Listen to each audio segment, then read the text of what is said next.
Роскомздрав не запретит.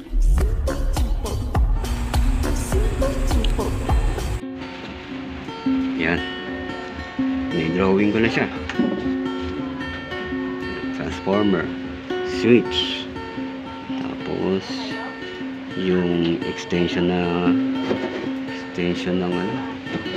Ayan o. Outlet. Ayan o. Tapos yung board. Ayan. Nasa ilalim.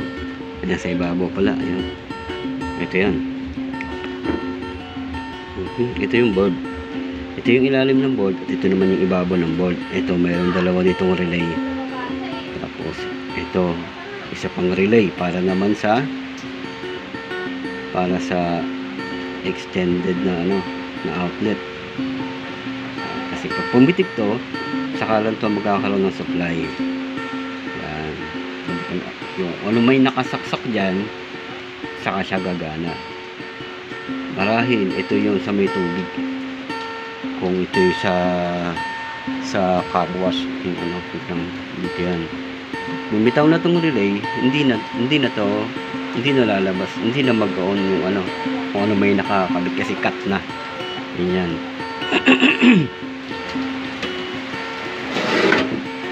Bali, ito yung line 1.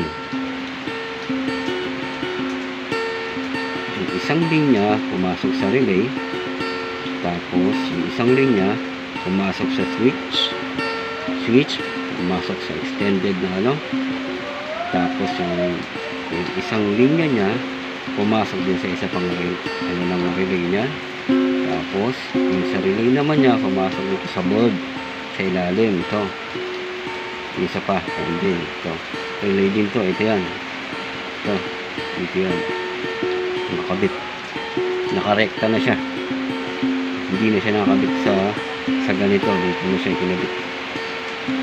Tapos yung galing naman sa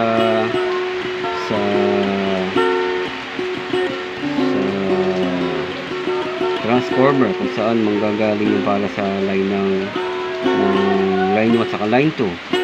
Ito yan, yung galing sa extended pumasok dito ito yung input ng transformer sa isang linya niyan. Tapos yung isang linya niya pumasok dito sa may ng relay din niya at saka pumunta sa isang line.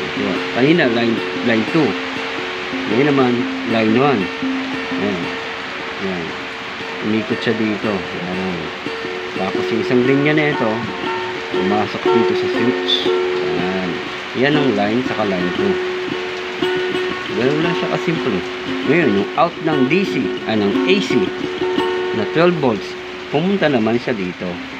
Yan. Kaya natin itong ginawa kasi yung nangyari dito ay nasunog. Spark dyan, marahil nag-short yung mga linya. Kaya, in case kung sakali at nangyari ulit yon, meron ka ng susundan na pattern.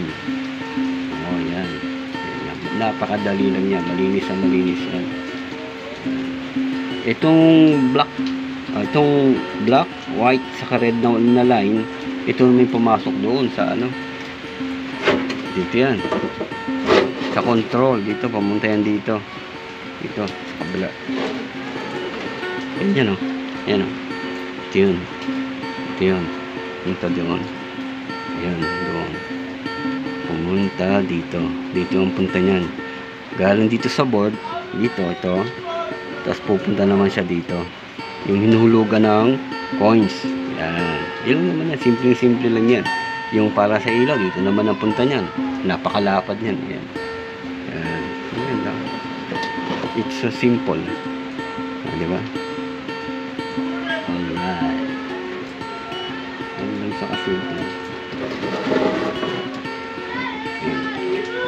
Kaya makakatulong po kung hindi pa kabisado ang linya.